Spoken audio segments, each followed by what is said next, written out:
take the second bull of 7 years old and tear down the altar of Baal that your father has, and cut down the wooden image that is beside it, and build an altar to the Lord your God on top of this rock in the proper arrangement.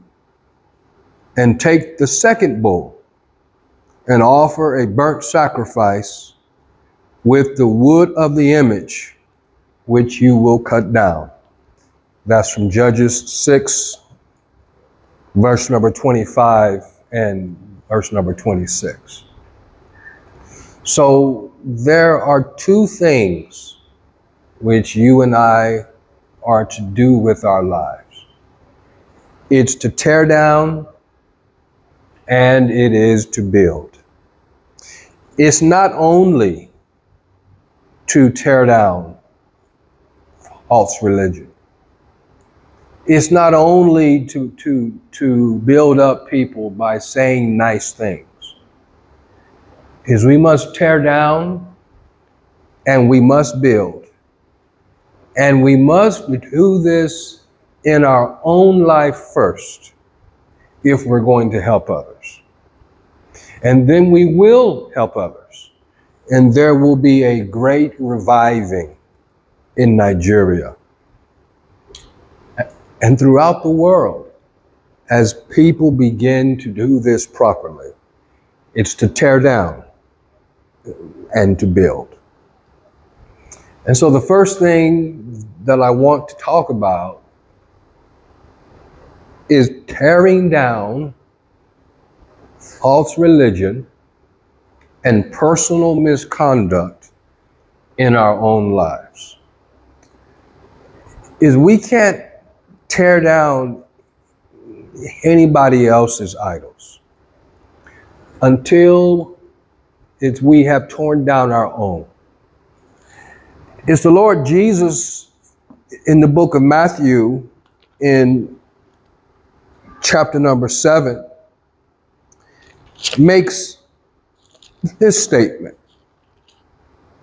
He says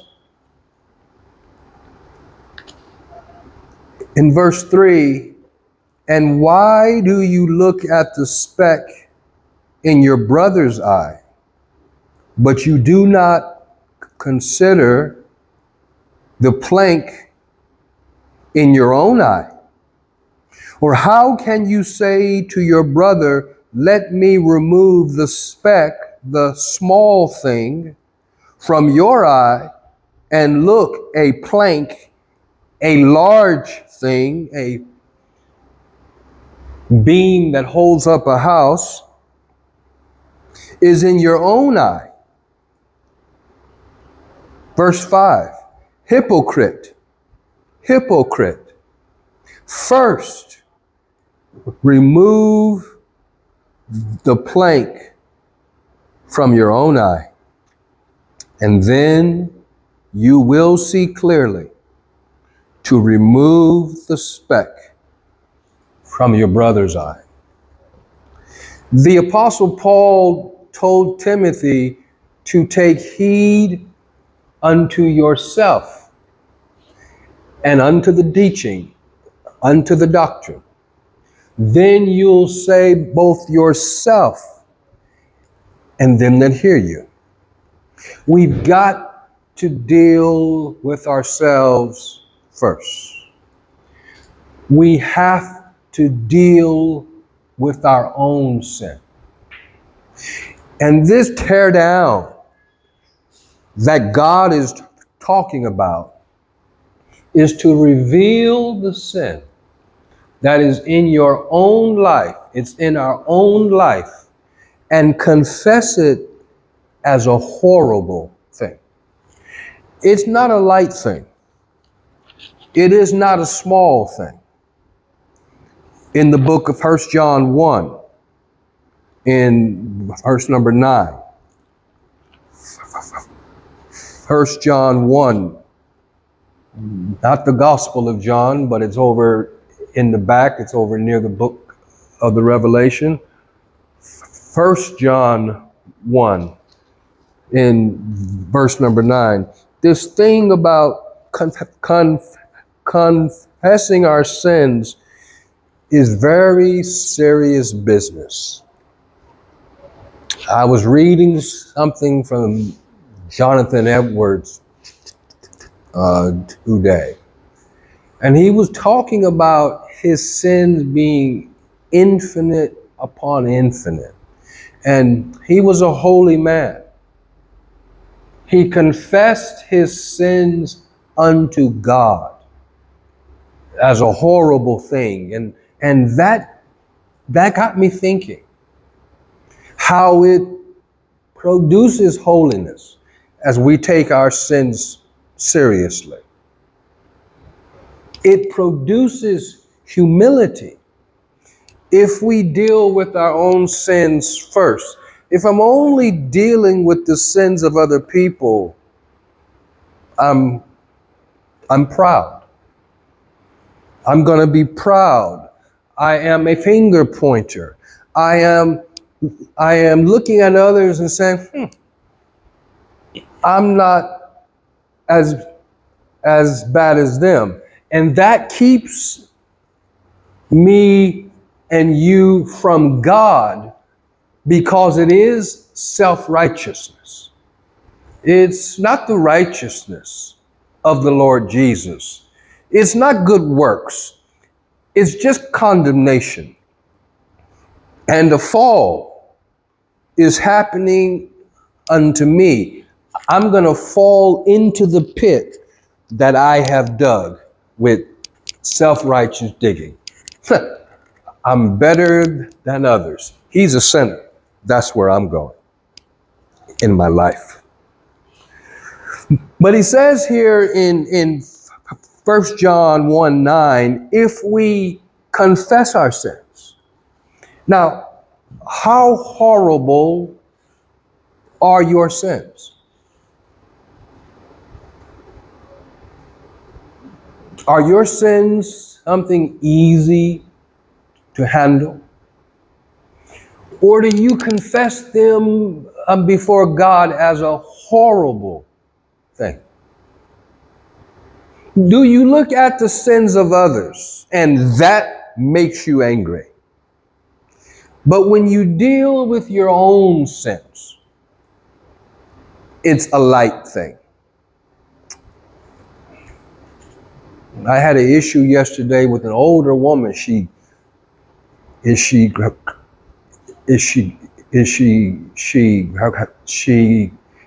grabbed my bag, she grabbed my amplified speaker, and she wouldn't let go. Arguing, and she was clearly in the wrong. But what is my attitude? Have I caused it? Did I say a word with pride? I don't think it was anything I did. There were witnesses. But could I have been arrogant in my thoughts that are on the inside? That thing is troubling me. How about as to how my anger gets stirred up? Pride. It's my pride. I watched myself preaching yesterday. I recorded it. So much pride and arrogance. So much truth and right doctrine. But the spirit inside of me was troubled as I knew what I was doing from the inside. As you see, sin doesn't have to be on the outside so somebody can see it and say, that's bad. It's the attitude. It's in the heart. And to have a haughty pride, high-minded, he just told us from Romans 12, don't be high-minded. Don't be haughty. In chapter 11, be not high-minded, but fear. He told us to be humble because everything we have is by grace. If I'm better, if you're better than anybody else in a spiritual thing, that's because of God. He gave you the gift of faith in that measure. If we're better in anything physical, it's because God made us that way. What do we have to be haughty about? What do we have to be proud about and have pride? Anything I have is a gift, and everything that is wrong with me, it is horrible in my attitude that a man can receive so much from God and not have infinite upon infinite sins upon his mind as he confesses them. And I'm not saying in the number, I'm saying in the degree, the depth of their depravity. They deserve hell. I do not deserve mercy. Now, I'm not trying to take our eyes off of Christ, but I'm trying to say what sin is in all of its horribleness and unrighteousness and misdeeds. Me and you are to be like God. And he says here, if we confess our sins, that's what I'm talking about.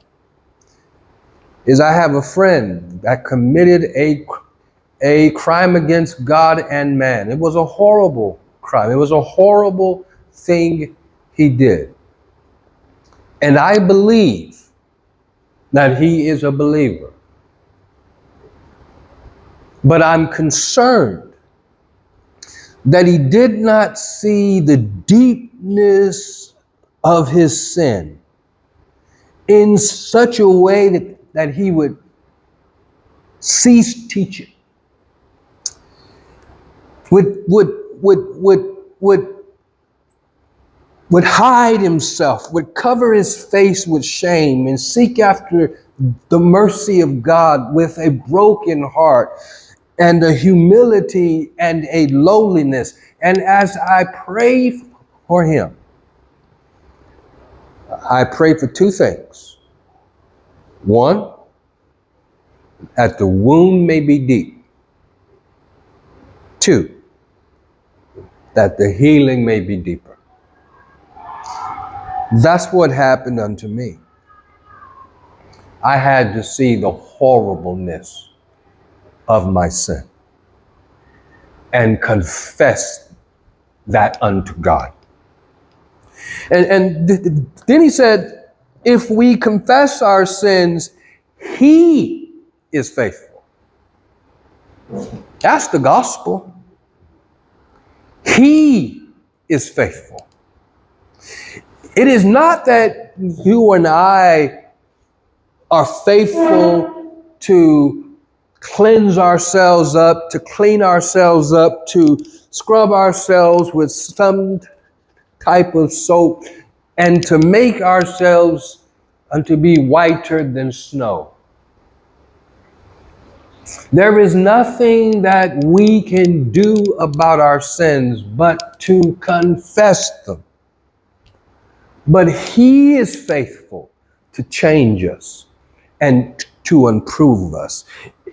As the text says, he is faithful and just both to forgive us of our sins and to cleanse us from all unrighteousness. That's a text that I know very well by heart. For many years, I've been praying it and putting my confidence in that verse of scripture because it is forgiveness and cleansing. It's both.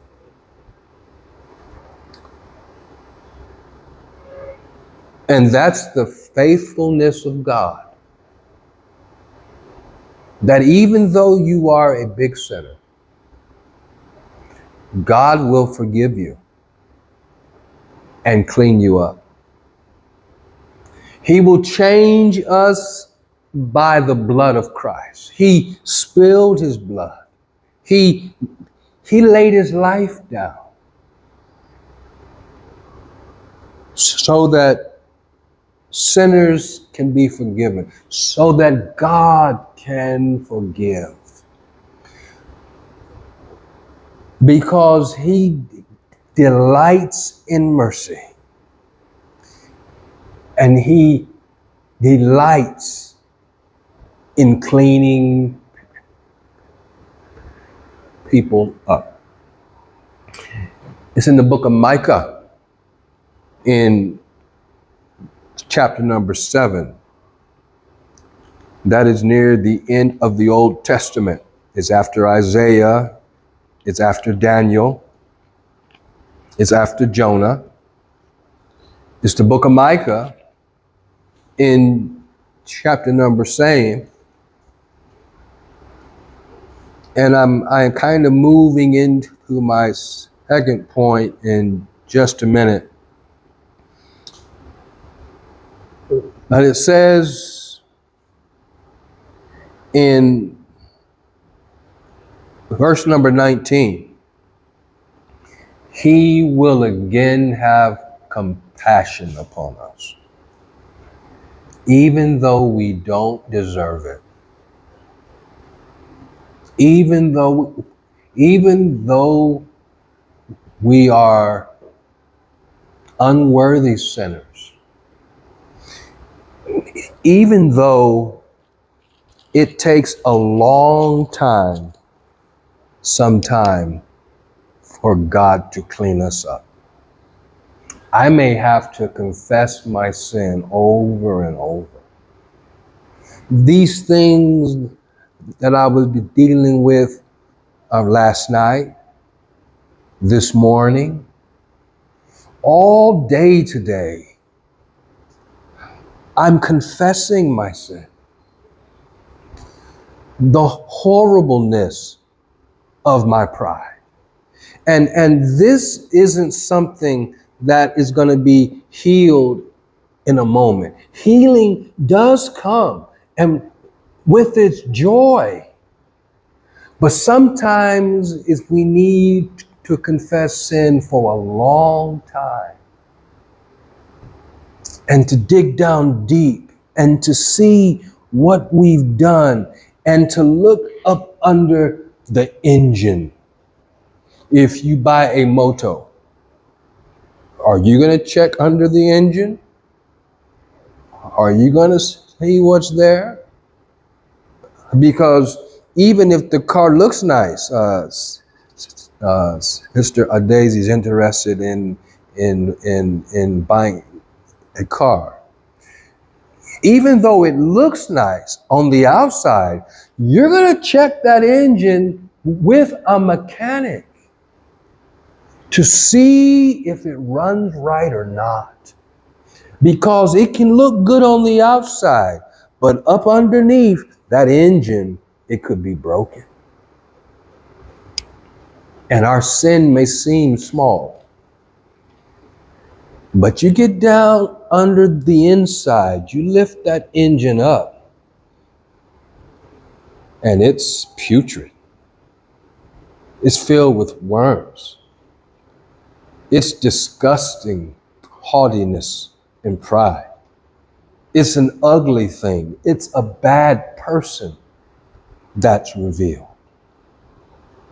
That's confessing our sins.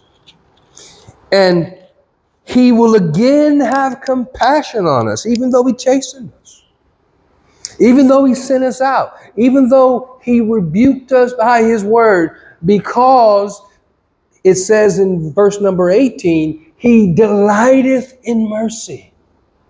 That God delights to forgive sin, forgive sinners, and clean them up is the greatest attribute of God. It's the most beautiful thing in God, in all the world, that he cleanses sinners. He cleans us up instead of condemning us. And this has to be our attitude towards others. He will again have compassion on us and will subdue our iniquity. He'll put that lust down. He'll put that anger down. He'll put that pride down. My enemy is myself. The Apostle Paul said, sin, it's not I, it's sin that dwells in me. I'm a new person. He's a new creation. But sin, this old man's sin, is still inside of us. It's inside of him and it's driving him crazy. And he has to go run to Jesus Christ where there's no condemnation, but he's confessing his sin to get forgiveness. He's not just dealing with it lightly. If we deal with it lightly, is we're not going to have any love towards others, and we're not going to grow. He will subdue our iniquities, no matter how strong they are, no matter how often they've been using our bodies to express this rebellion against God, this evil, this wickedness. You will cast all our sins into the depths of the sea. That's what he did at the blood of the cross. When that blood was paid, Christ died for all our sins. If I'm a believer, that's a big if. The only people he died for in a saving way are people who believe the gospel. That's the only people who had his sins atoned, had their sins atoned. He made an atonement at the cross. And he cast our sins behind God's back, the scripture says. The iniquity shall be sought for and not found. That's in the book of Jeremiah, I think chapter number 52. In Isaiah, chapter number 43, he blots them out with a thick, out of the record book with a thick marker, and so that they can't be seen. The debt is on a ledger no more. And here he says, he's going to cast them into the depths of the sea. That's the forgetfulness of God. That's I forgive you. That's what God does to sinners who confess their sin. Now here's the second thing that we got to do. Is we got to tear down the idol. And we have to build people back up. In the book of Judges, chapter number 6,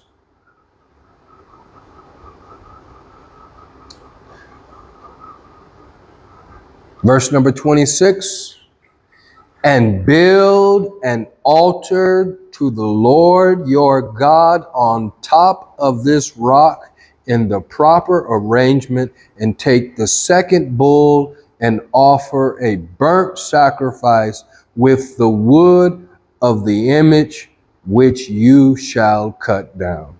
And so he's telling us to tear down our idolatry and establish the true worship of God. When a man goes and he's preaching the gospel. Should he only tear down? Should he only tell people about their sins? I saw this man preaching. He was online. And a lot of these street preachers in the West are very bold but arrogant. Their pride exudes itself by how they talk to people. And I'm in that number, and I want to control myself and subdue my flesh. I want my spirit to preach the gospel, not my flesh. But this man was yelling at everybody. Put the knife down. Put the gun down. Put the drink down. You're sinners. And then he, as this other man came over, is to argue with him, he's screaming out the blood of Christ. And it's true what he's saying. It is sound doctrine. But there's no love. There's very little mercy. There's very little kindness. And the same can be said about me and you a lot of the time. Me. I can look at myself and see it and be ashamed. We are to build people up. We're to point them to Christ. We take the log out of our eye so that we can see clearly how to help our brother up and take the speck out of his own eye. We deal with ourselves as sinners so that we can preach grace unto sinners. Yes, we tell the truth. Yes, we rebuke. As the scripture says in 2 Timothy 4. 2 Timothy 4. Verse number 2 says this. Preach the word. Preach the whole counsel of God. Spare nothing. Preach all of it. Whatever sin it has to deal with. Be ready in season and out of season. Always be ready. Always be on your guard to preach the gospel whenever possible, whenever it's needed. Whenever confrontation is there, you do it, you preach it anyway. It's convince, is the word in the ESV, is reprove.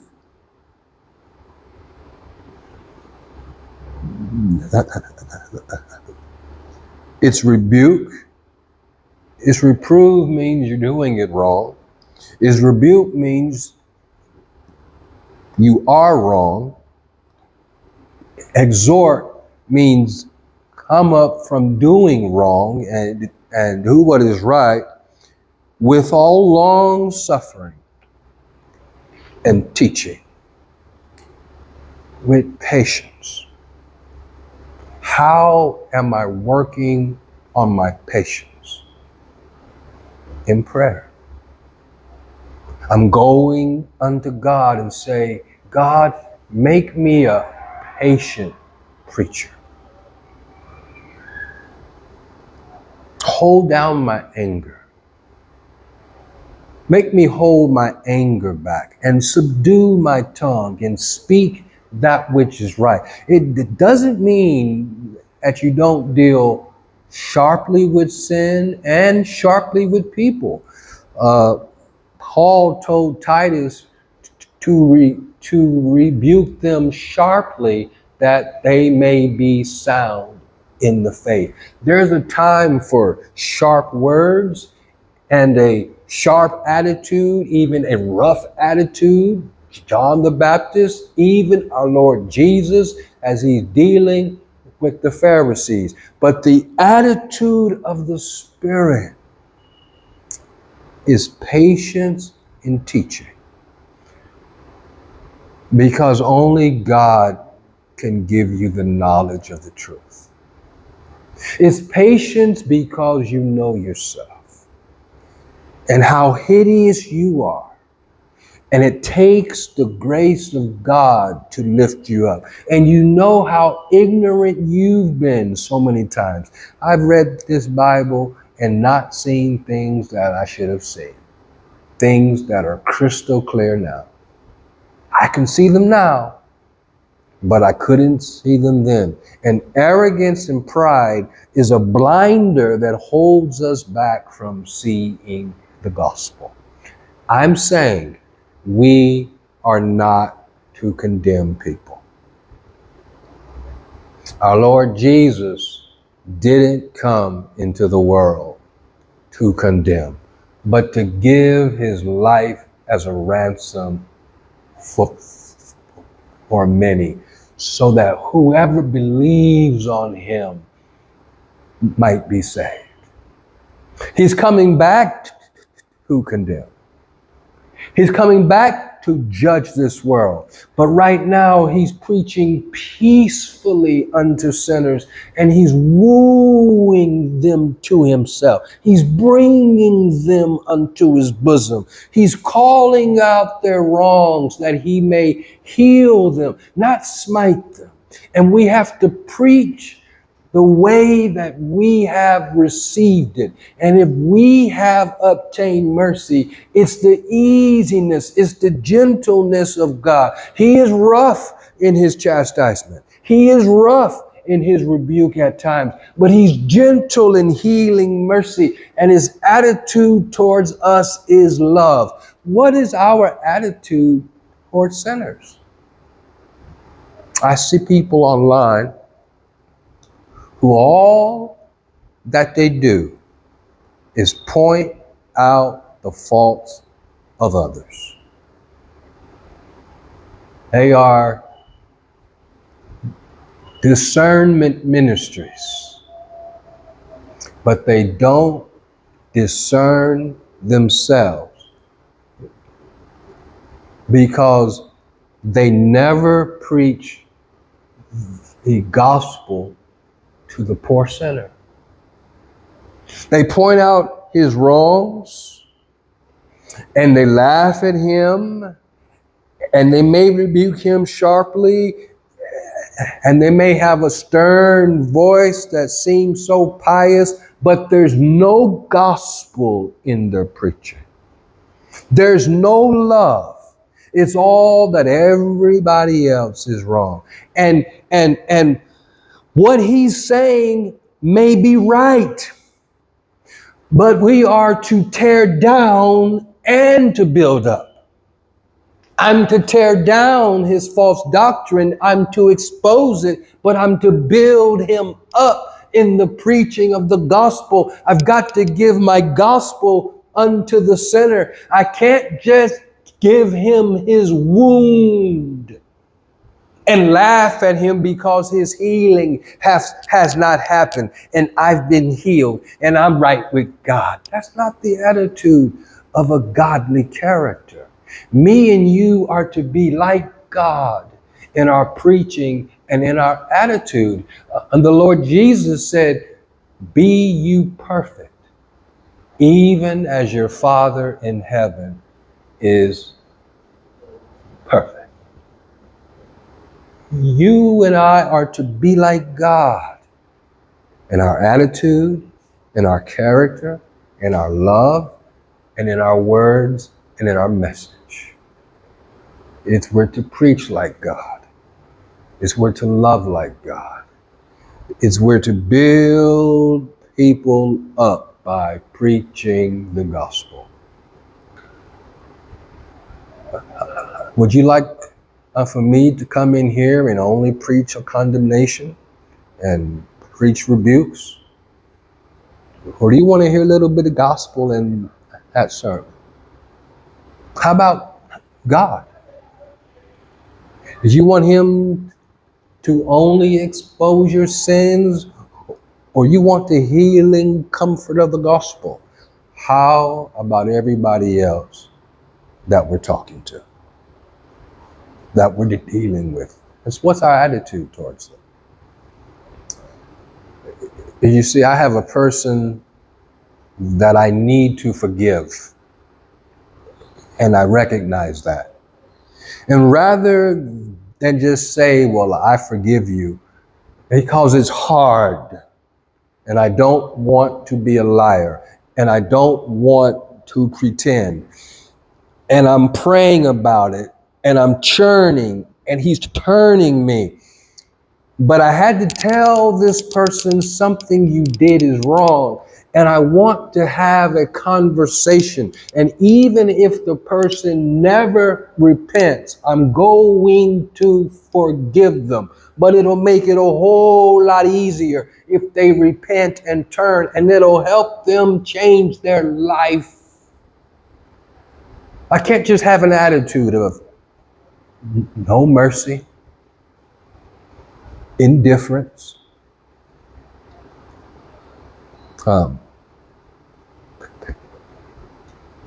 People get on me sometimes, I think, because I love saints who hate me. And it irritates me, and it bothers me, and it's a thorn in my flesh. It's like some sand that is in a clam's jaw. An oyster's jaw. But that sand turns into a pearl. That agitation, if I can use the hatred of others and the mistreatment of others to make me a better person who loves them, I've turned coal into a diamond. I've turned a clam's, his irritation, into a pearl. And the aggravation has brought forth a blessing. So, let's change our attitudes and deal with people more patiently and more kindly. And here's my last thing. My last thing is that its revival, it will come if we deal with our own sins first. You see, Israel was in great trouble. As the Midianites were vexing them. It's the Moabites, and perplexing them. And so what the scripture says is in the book of Judges 6, and I won't be much longer. I will try to wrap up, but I want to read this. Verse number 1 through 10 is the lesson. Then the children of Israel did evil in the sight of the Lord. So the Lord delivered them into the hand of Midian for 7 years. That's the chastisement, and it gets pretty severe. It reminds me of the Fulani herdsman. As you keep reading, as you're going to know what I mean here in Nigeria. And the hand of Midian prevailed against Israel. It's because of the Midianites. It is the Midianites. The children of Israel made for themselves the dens, the caves, the strongholds, which are in the mountains, is their hiding out. They're trying to preserve their stuff.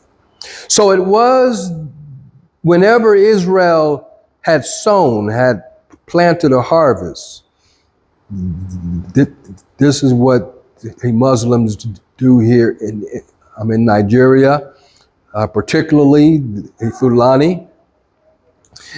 It's the Midianites would come up, and then also the Amalekites and the people of the east would come up against them. Then they would encamp against them and destroy the produce of the earth as far as Gaza. Is you understand what's happening? That they planted, is the harvest has come up, then these armies of these enemies would come, and after all that hard work to plant, to sow, to till the soil, to weed, it's harvest time and you're supposed to eat your crop, and they come with all of their cattle and camels and eat your crops. That's what happens with the Fulani in the north of Nigeria and in the Middle Belt. I've seen small parts of it. Is you have a garden, you have your crops, and they come in with their cattle and eat everything you planted. And even worse, they kill you and take your money after you've harvested and you collected it. They take you for a ransom and extract everything you have and kill and maraud, act as a raider, and just it's an injustice. It's a painful thing. That's what was happening with Israel. How painful. And it was happening for 7 years. Verse 4, then that they would encamp against them and destroy the produce of the earth as far as Gaza, and leave no sustenance for Israel. They would just take everything. Neither sheep, nor ox, nor donkey. Everything has been ravaged. All the farm has been squandered. And that's why Gideon was hiding out. For they would come up with their livestock and their tents, coming in as numerous as locusts. Both they and their camels were without number, and they would enter the land to destroy it. So Israel was greatly impoverished. This is because of their sin, because of the Midianites. And the children of Israel did what? Is they cried out unto the Lord. But what is the first thing that happened as the Lord responds? And it came to pass, verse number 7, when the children of Israel cried out to the Lord because of the Midianites, He's a merciful God, that the Lord, but He has mercy through His way of tearing down idols. As you see, Israel had to deal with their idolatry first. Gideon had to deal with the idols in his father's house. He had to deal with his own life. And then revival came upon the entire nation, and deliverance comes that way only. But that the Lord sent a prophet, verse number 8, to the children of Israel, who said to them, thus says the Lord God of Israel, I brought you up from Egypt and brought you out of the house of bondage, and I delivered you out of the hand of the Egyptians and out of the hand of all who oppressed you, and drove them out before you and gave you their land. Also I said to you, I am the Lord your God. This place of special privileges. Do not fear the gods of the Amorites. That's what we read in the book of Joshua, and we saw them succeeding when they did it right and obeyed the Lord. in whose land you dwell, but you have not obeyed my voice. The problem with the whole nation, it was disobedience. And it had to be taken care of at home first. And here's what I'm saying as I conclude. That before God destroyed their enemies, he had to destroy the idols in their own life first and build up the true worship of God. If we do that continually, if we deal with ourselves first, then we'll see clearly in how to deal with others. And if a lot of people do that, if the church deals with itself first and purifies itself first by confessing their sins, then the church will have power to preach the gospel, and deliverance, it will come, and revival, it will happen. So the Lord bless you, and take this message home into your heart and apply it.